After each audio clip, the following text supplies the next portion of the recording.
धुळे शहरापासून जवळच असलेल्या वन विभागाच्या लळिंग कुरणातील धबधबा पावसाच्या पाण्यामुळे चांगलाच प्रवाहित झाला आहे।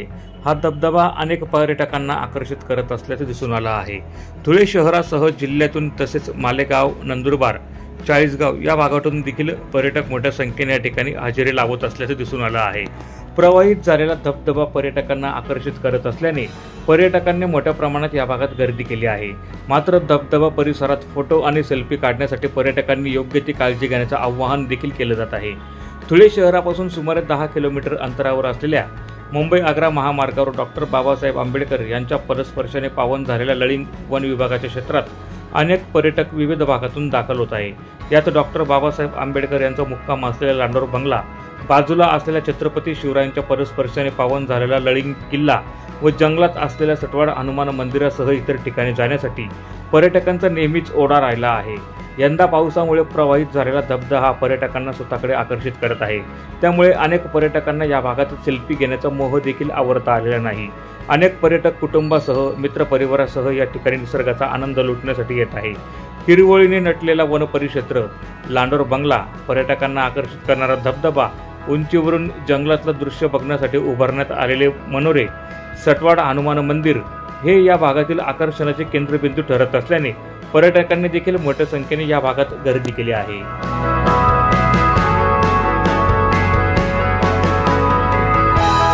मित्रांनो, मी निलेश पवार, मी माझ्या संपूर्ण परिवारासह आज धुळे जिल्ह्यातील लळिंग या गावी असलेल्या धबधबा हे बघण्यासाठी आलो होतो। अतिशय चांगल्या प्रकारे हा धबधबा पाण्याने भरलेला आहे आणि इथं बघणाऱ्यांची पण संख्या भरपूर प्रमाणात आहे। येणारे पर्यटन बघण्यासाठी भरपूर लोक आलेले आहेत। तर माझी विनंती आहे आपल्या धुळे शहरातील नागरिकांना की त्यांनी या धबधब्याचा आनंद घ्यावा। अतिशय डोळ्यांना असा निखारण्याजोगा धबधबा आहे। तर कृपया आल्यानंतर काळजी घ्या। तसे इथं बॅरिकेड वगैरे लावलेलेच आहेत, पण कृपया आपल्यासोबत जर लहान मुलं असतील तर त्यांची पण आपण काळजी घ्यावी। बापू आहे रे, मी माझ्या सहमित्र परिवार निमित्त लळिंग धुळ्याच्या 10 किलोमीटरच्या अंतरावर एक लळिंग शिवार पुराण आहेत, तिथं आम्ही फिरायला आलो होतो। पर्यटकांचं स्थळ आहे चांगलं आणि सर्व आजूबाजूचं नाशिक, मालेगाव, शिरपूर असे आजूबाजूचे लोक येतात। पण तिथं लोक येतात आनंदाचा पर्यटन उत्सव आनंद घ्यायला, पण त्यांनी आनंद लुटण्याच्या आधी फक्त सेल्फी कोणी फोटो काढण्याचा त्याची काळजी घ्यावी। कोणाचं म्हणजे जीवाला धोका होईल असं काही कृत्य काही करू नका। ब्युरो रिपोर्ट, माझा महाराष्ट्र न्यूज, धुळे।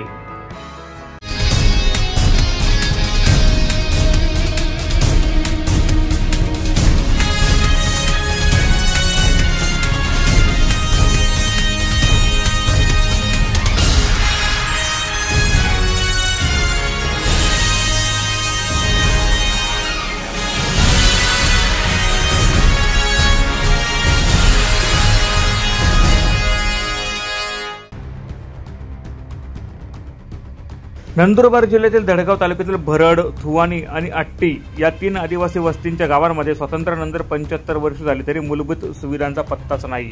येथील 300 ते 400 लोकसंख्या असलेल्या गावांमध्ये ना रस्ता, ना वीज, ना पिण्याच्या पाण्याचा हँडपंप, ना जिल्हा परिषद शाळा, इतकंच नव्हे तर अंगणवाडी एका कुडाच्या घरात चालते। ही परिस्थिती अत्यंत धक्कादायक आहे। या गावातील विद्यार्थ्यांना दररोज 15 किलोमीटरचा पायी प्रवास करत माळा खुर्द या गावी जावं लागते शिक्षणासाठी। ही परिस्थिती वर्षानुवर्ष आहे, पण अद्यापपर्यंत या 3 गावांमध्ये ना जिल्हा परिषदेची शाळा उभी राहिली, ना शिक्षणाच्या सुविधा उपलब्ध झाल्या। ग्रामस्थांनी अनेक वेळा आपली व्यथा माजी आमदार केसी पाडवी, माजी खासदार कैलासवासी माणिकराव गावित, माजी खासदार रीना गावित आणि विद्यमान आमदार आमच्या पाडवी यांच्याकडे मांडली, मात्र कोणत्याही लोकप्रतिनिधींकडून ठोस कारवाई झालेली नाही, असा आरोप ग्रामस्थ करत आहे। रस्त्याची परिस्थिती इतकी बिकट आहे की त्यांच्याकडून स्वतःची मोटरसायकल आहे ते स्वतः पुढाकार घेऊन दगड गोटे टाकून सुमारे 6 किलोमीटरचा रस्ता तयार करत आहे। नाबार्ड विकास योजनेअंतर्गत थोडे काम झाले असले तरी राज्य आणि केंद्र सरकारच्या कोणतीही योजना अद्याप या गावांमध्ये पोहोचलेल्या नाही। गावकरी सांगतात की आमच्या मुलांना शिक्षणासाठी, आजारी व्यक्तींना उपचारासाठी, महिला अंगणवाडीत येण्यासाठी अक्षरशः जीव धोक्यात घालावा लागतो। त्यामुळे शासन आणि प्रशासनाने तातडीने याची दखल घ्यावी। या गावांचा रस्ता, वीज, पाणी आणि शिक्षणाच्या सुविधा द्याव्यात, अशी मागणी ग्रामस्थांकडून जोर धरत आहे। आमचं गाव नंदुरबार जिल्हा दडगाव तालुका वरून 35 किलोमीटर लांब असून सर्व गाव निर्माण झाले। सर्व गावामध्ये गावोगावी योजनाची निर्मिती झाली, पण नर्मदा काठावर बरड हा गाव पूर्णपणे वंचित आहे. तर सरकारांना लवकरात लवकर आम्हाला रस्ता बनवून द्यावी अशी विनंती करतो. बरड हा गाव शिसखडी ते बरड 5 किलोमीटर अंतरावर आहे. तर पहाडी इलाका असल्यामुळे आम्हाला पायी जायला पण भीती वाटते. आणि प्रतिनिधी प्रवीण चव्हाण, माझा महाराष्ट्र न्यूज, नंदुरबार.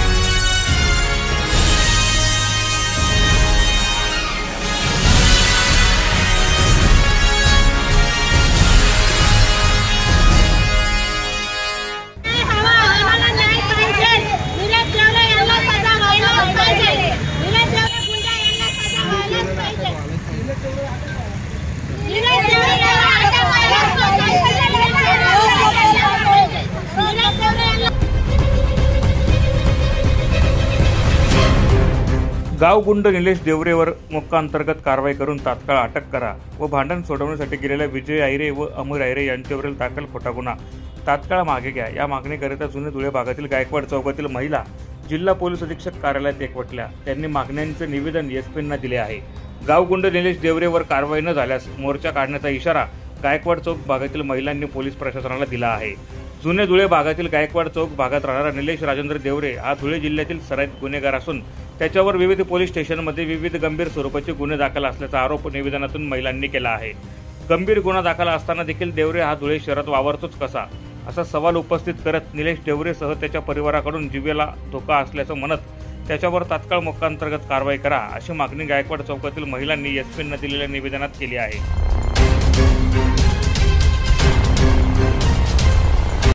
पाटील, मी विजय आयरे अमर आयरे यांची बहीण आहे. माझे भाऊ भांडण मोडायला गेले, या तिथे सांभाळ करायला गेले. त्यांचा नाव दाखल गुन्हा दाखल केला का यांनी झगडा केली. आवडता असणाऱ्यांवर आरोप घेतला का यांनी भांडण केली, यांनी झगडा केली असे त्यांचे खोटे आरोप लावून त्यांचे नाव गुन्हा दाखल केला गेला. त्यांचं नाव मागे द्यावा ही आमची विनंती आहे. एसपी ऑफिसला निवेदन देण्यासाठी आलो आहे की आमच्या भावांना न्याय मिळाला पाहिजे. तर हे भांडण मोडायला जातील, त्यांच्या नावावर गुन्हा जर दाखल झाला तर लोक याच्यामध्ये सामील होतील का? याच्या पुढे कोणाचे वादिवाद होतील ते मोडायला जातील का? जर जे मोडायला जातील त्यांच्यावरच गुन्हा दाखल करतील हे लोक, तर प्रशासनाने शासनाने आम्ही सारख्या गरीब लोकांनी काय करायचं? मग याच्या पुढे भांडणात पडायचं की नाही पडायचं का खुलेआम मर्डर होऊ द्यायचा?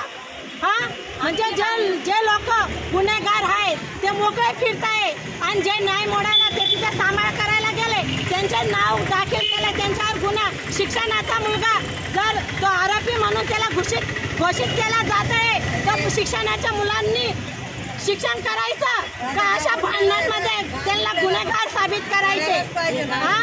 हे गावगुंडे हे बायांवर रेप करणारे, हे बायांचा धंदा करणारे हे लोक आहे. निलेश देवरे, सिद्धार्थ देवरे ब्लॅकमेल करता, आमच्या नवऱ्याला फोन लावून धमकी देता का तुमची बायको अशी, तुमची बायको तशी. आम्ही बाहेर गाव राहणाऱ्या लेडीज आहेत, आम्ही कसं राहायचं? आम्ही जगायचं का मग आम्ही मरून जायचं? त्यांच्या बाया येऊन आम्हाला शिवीगाळ करून जाता आणि दाखवता की बघा सीसीटीव्ही कॅमेरा आहे, सीसीटीव्ही कॅमेरा आहे. आता सीसीटीव्ही कॅमेरावरच जग चालणार आहे का? जो आमच्यावर गुन्हा होतो तो बघला जाणार नाही का? आम्हाला न्याय पाहिजे, आम्हाला न्याय पाहिजे. राहणार मी गायकवाड चौकात राहते. शनिवारी दुपारी 3 वाजताच्या सुमारास निलेश राजेंद्र देवरे हा दुपारी 3 वाजेच्या सुमारामध्ये माझ्या घराजवळ आला. मी मुलांना क्लासला घेऊन जात होती आणि मला त्यांनी बंदूक दाखवून सनी धमकी दिली, जर तुम्ही तुझ्या नवऱ्याला फोन लावून इथं बोलवलं नाही तर त्याला जीवेठार मारन आणि तुला बी मारन. बेरात्री येऊन त्याचा भाऊ सिद्धार्थ राजेंद्र देवरे हा बी येऊन सनी माझ्या जेठाला शिवीगाळ केली व माझ्या नंदांना मला छेडखानी करतो, मोठ्या मोठ्या आवाजात बोलतो. त्यांना सजा व्हायलाच पाहिजे, अटक व्हायलाच पाहिजे. निलेश देवरे यांना अटक व्हायलाच पाहिजे. ही आमची मागणी आहे, ही आमची मागणी कबूल व्हायलाच पाहिजे, ही आमची मागणी कबूल व्हायलाच पाहिजे. या प्रसंगी रोहिणी विजय आहिरे, भाग्यश्री दीपक पानपाटील, शीतल आहिरे, निशा गरुड, अरुण आहिरे, कल्पना आहिरे, शीतल खरात, निर्मला पवार, जिजाबाई महिरे, ज्योती गरुड, वैशाली आहिरे, छाया देवरे, रानूबाई देवरे, वृषाबाई चव्हाण, सोनाली पवार, भारती चव्हाण, निंबाबाई देवरे, सुनीताबाई नेरकर, दक्षमाबाई वाघ, आशाबाई लोंढे यांच्यासह महिला मोठ्या संख्येने उपस्थित होत्या। प्रतिनिधी सुनील निकम, माझा महाराष्ट्र न्यूज, धुळे।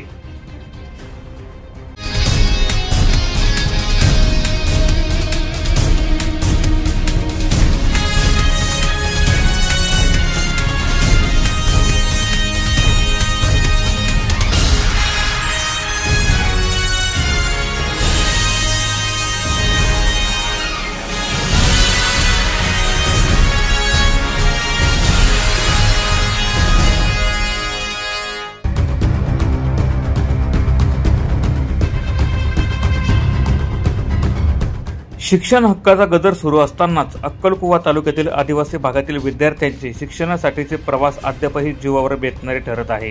काही महिन्यांपूर्वी केलखाडी पाड्यातील झाडांवरून शाळेकडे जाणाऱ्या मुलांचा विषय चर्चेत आला होता। त्याला मुख्यमंत्री स्तरावरून प्रतिसाद देण्यात आला होता, मात्र अद्याप साकवाचे काम सुरू झालेले नाही। आता त्याच तालुक्यातील डाब ग्रामपंचायती अंतर्गत येणाऱ्या माली आंबा पाड्यातील विद्यार्थ्यांचे भयावह वास्तव समोर आले आहे। येथील वरखेडी नदीवर कोणताही कायमस्वरूपी पूल नसल्याने स्थानिक ग्रामस्थांनी बांबूच्या साहाय्याने झुलता पूल उभारला आहे। शाळा गाठण्यासाठी याच झुलत्या पुलावरून बालकांना रोजचा प्रवास करावा लागत आहे। याच दरम्यान या धोकादायक नदीपात्रातून प्रवास करताना एक विद्यार्थी वाहून गेला होता। अशी धक्कादायक घटना घडली असून सुदैवाने त्याचा जीव वाचवण्यात यश आले आहे। पण या घटनेमुळे प्रशासनाला चेतावणी मिळाली पाहिजे। शाळेतील शिक्षिका विद्या गणेश वसावी यांनी सांगितले की दरवर्षी पावसाळ्यात नदीचं पाणी वाढतं आणि अशा वेळी शाळा गाठणं मुलांसाठी प्राणघातक ठरतंय। तर विद्यार्थ्यांच्या पालकांपैकी एक फुलवंती करमसिंग तडवी म्हणतात, आमचं मुलं शिकावं म्हणून जीव धोक्यात घालून नदी पार करतात, पण यासाठी कुणालाही खरं अर्थानं वाटत नाही। वरखेडी नदी नुसती माली आंबापुरतीच मर्यादित नाही, तर पिपरी फिटा, डोना पाणीपाडा, तामनाई मालपाडा, इरिया पिरिया डोंगरपाडा, खडका पाणीपाडा अशा अनेक पाड्यातील ग्रामस्थ या पुलाचा उपयोग करतात। विशेष म्हणजे अंगणवाडीच्या चिमुकल्यांनाही या मार्गाने नेले जाते, तर गंभीर रुग्णाला अक्कलकुवा येथील रुग्णालयात नेण्यासाठी याच झुलत्या पुलाचा वापर होतो।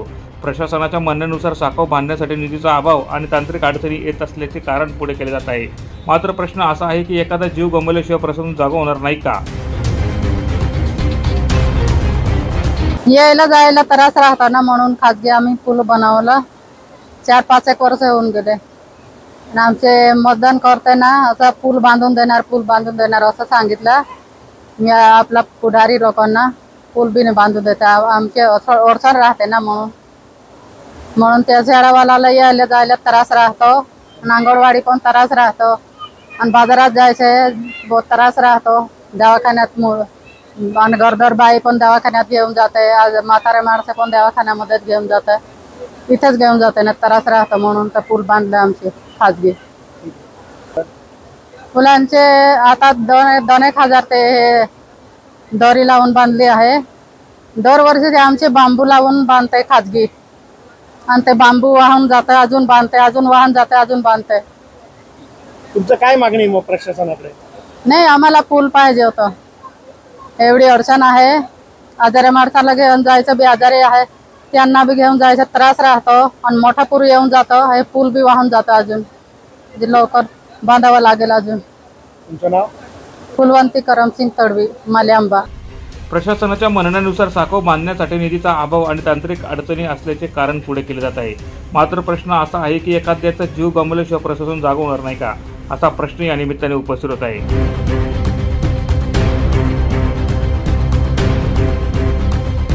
प्रतिनिधी प्रवीण चव्हाण, माझा महाराष्ट्र न्यूज, नंदुरबार।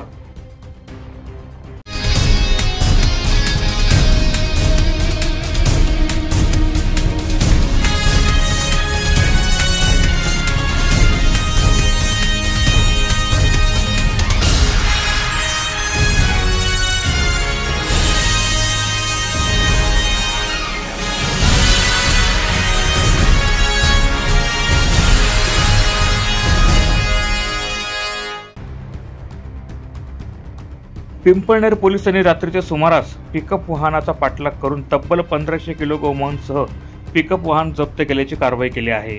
या प्रकरणी दोघांना बेड्या ठोकत गुन्हा दाखल करण्यात आला आहे। गोमांस कुठून आणले, कुठे घेऊन चालले होते याचा अधिक तपास पिंपळनेर पोलीस करत आहे। रात्रीच्या सुमारास पिंपळनेर पोलीस स्टेशन सहाय्यक पोलीस निरीक्षक किरण बर्गे गस्त घालत असताना पिंपळनेरकडून शेलबारीकडे जाणारी पिकअप वाहन पोलिसांच्या वाहनाला ओव्हरटेक करत वेगाने जात असल्याने पोलिसांना त्या वाहनाचा संशय आला। पिंपळनेर पोलिसांनी तात्काळ पिकअप वाहनाचा पाठलाग करत गोमांस तस्करी उघड केली आहे। या प्रकरणी जावेद सय्यद खलील वय 26 वर्ष, राहणार पवारवाडी मालेगाव, जिल्हा नाशिक, मोहम्मद असद अब्दुल अजीज शेख वय 24 वर्ष, राहणार कसाईवाडा हुसेनी गार्डन कुर्ला, पूर्व मुंबई असे ताब्यात घेण्यात आलेल्या चालक व क्लिनरचे नाव असून त्यांच्या विरोधात पिंपळनेर पोलीस स्टेशनमध्ये गुन्हा दाखल करण्यात आला आहे। नमस्कार, मी सहाय्यक पोलीस निरीक्षक किरण बर्गे, पिंपळनेर पोलीस स्टेशन। काल रात्री आम्हाला विभागीय गस्त होती। त्या गस्त दरम्यान आम्ही पेट्रोलिंग करत असताना एक गाडी पिकअप संशयास्पद वाटल्याने तिला थांबवून विचारपूस केली। त्यात चालकाचं म्हणणं होतं की त्यात कचरा भरलेला आहे। कचरा चालला होता दोंडाईच्या वरून मुंबईला। थोडं संशयास्पद उत्तर वाटल्याने गाडी आम्ही चेक केली। गाडी चेक केल्यानंतर त्याच्यात आम्हाला जनावराचा मांस सारखा वास आला। चेक केलं तर जनावराचा मांस निघाला। आता त्या मांसबद्दल आम्हाला प्रॉपर माहिती मिळत नव्हती, म्हणून गाडी पोलीस स्टेशनला लावली व वैद्यकीय अधिकाऱ्यामार्फत त्या नमुने घेण्यात आले व ड्रायव्हर यांच्याकडे चांगली चौकशी केल्यानंतर कळाले की तो गोमांस आहे। यावरून पिंपळनेर पोलीस स्टेशन येथे गुन्हा दाखल करत आहोत व आरोपींवर योग्य ती कारवाई करीत आहोत। नमस्कार। प्रतिनिधी साकीब सय्यद, माझा महाराष्ट्र न्यूज, पिंपळनेर।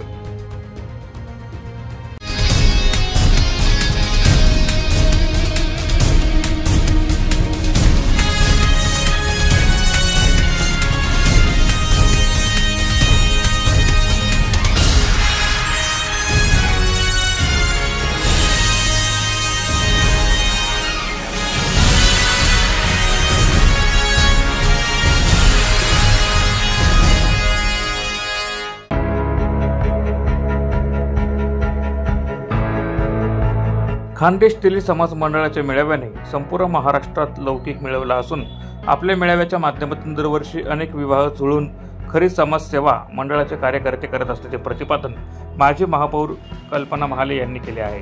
ते खानदेश तेली समाज मंडळ आयोजित वधूवर परिचय मेळाव्याच्या फॉर्म प्रकाशन वेळी अध्यक्षस्थानावरून बोलत होते। IMA हॉल येथे रविवारी संपन्न झालेल्या प्रकाशन समारंभात प्रमुख पाहुणे म्हणून माजी महापौर जयश्री अहिरराव, माजी महापौर प्रतिभा चौधरी, माया चौधरी, प्रदेश काँग्रेसचे सचिव युवराज करंकाळ, विनोद मंडपचे संचालक विनोद चौधरी, गुरु शिष्य स्मारक समितीचे अध्यक्ष गुड्डू अहिरराव, नगरसेवक नरेश चौधरी, कृषी उत्पन्न बाजार समिती अक्कलकुवाचे संचालक दिलीप चौधरी, तेली समाजाचे सचिव युवराज महादू चौधरी, रामेश्वर धोंडू चौधरी, मंडळाचे अध्यक्ष कैलास आधार चौधरी, सचिव रवींद्र जयराम चौधरी, उपाध्यक्ष जयवंत रामदास चौधरी, धुळे शहराध्यक्ष राजेंद्र भटू चौधरी यांच्यासह समाज बांधव मोठ्या संख्येने उपस्थित होते।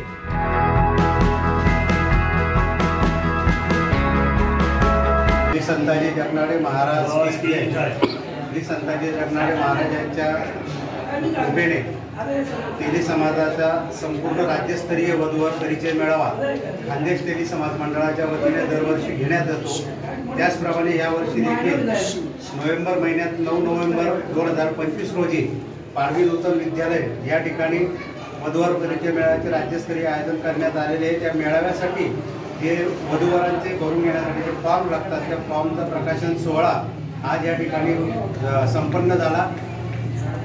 माजी महापौर कल्पना काकू महाले यांच्या अध्यक्षतेखाली झालेल्या या समारंभास माजी महापौर जयश्रीताई अहिरराव, प्रतिभाताई चौधरी तसेच बाहेरगावून आलेले अनेक पदाधिकारी मान्यवर या ठिकाणी उपस्थित होते। त्यांच्या सर्वांच्या उपस्थितीमध्ये त्यांच्या हस्ते सर्वप्रथम संताजी महाराजांच्या प्रतिमेचे पूजन करून दीप प्रज्वलन करून प्रकाशन सोहळ्याचे उद्घाटन करण्यात आले। त्यानंतर फॉर्मचे प्रकाशन समारंभ करण्यात आला। यावेळी धुळे, जळगाव, नंदुरबार जिल्ह्यातील सर्व पदाधिकारी उपस्थित होते। या संपूर्ण सोहळ्यासाठी आम्हाला धुळे जिल्ह्यातील प्रसिद्ध असे विनोद मंडप डेकोरेटरचे संचालक श्री विनोद भाऊ राजू चौधरी यांनी सहकार्य केलेले। त्यांच्या सहकार्याने त्यांच्या आजोबा कैलासवासी काशीराम जीभाऊका चौधरी तोरखेडेकर यांच्या नावाने नगराला नाव दिलेलं असून त्यांच्या सौजन्याने हा मेळावा संपन्न होणार आहे। त्यांचे आम्ही आज आपल्या माध्यमातून त्यांचे चौधरी परिवाराचे विशेष आभार मानतो। त्याचप्रमाणे प्रथमेश मंडपचे किरण बागोड यांनी देखील या मेळाव्यासाठी आज या ठिकाणी 21,000 रुपये जाहीर केले, त्यांचे देखील मंडळाच्या वतीने आभार मानतो। आज दरवर्षी ज्याप्रमाणे संपूर्ण महाराष्ट्रातील समाज बांधव सहकार्य करतात, तसेच सहकार्य यावर्षी देखील सर्वांनी करायचे आहे आणि जास्तीत जास्त वधूवरांची नोंदणी करून मेळावा यशस्वी करायचं असे आवाहन मी आपल्या माध्यमातून खानदेश तेली समाज मंडळाच्या वतीने करतो। आणि त्याचप्रमाणे या मेळाव्यासाठी चहाचा जो खर्च आहे, चहाचं सौजन्य आणि आमच्या मंडळाचे जिल्हा उपाध्यक्ष जयवंत भाऊ रामदास चौधरी यांच्याकडून देण्यात येणार आहे, त्यांचे सुद्धा मी मंडळाच्या वतीने आभार मानतो।